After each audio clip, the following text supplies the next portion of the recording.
warar dheeraad ah ayaa ka soo baxaya iska horimaad geystay khasaare dhimasho iyo dhaawacba leh oo maanta ku dhex maray degmada Wadajir ee magaalada Muqdisho askar ka tirsan ciidamada dawladda Soomaaliya.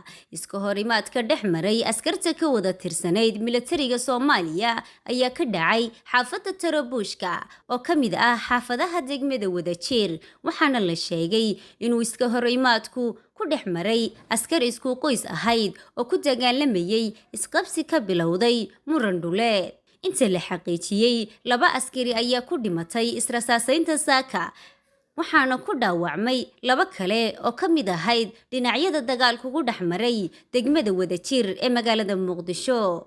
Geesta kale, xaaladda xaafadda Tarabuushka ee degmada Wadajir ayaa mid degan, walow dadka xaafaddaasi ay weli dareemayaan cabsi ku aadan inuu mar kale dib u qarxo dagaalka u dhaxeeya askartan isku qoyska ah. Mana jirto weli wax hadal ah oo ka soo baxay saraakiisha laamaha ammaanka iyo mas'uuliyiinta degmada Wadajir oo ku aadan dhacdadan sababtay dhimashada iyo dhaawaca. Ifraax Maxamed Mataan, Ariel TV, Hargeysa.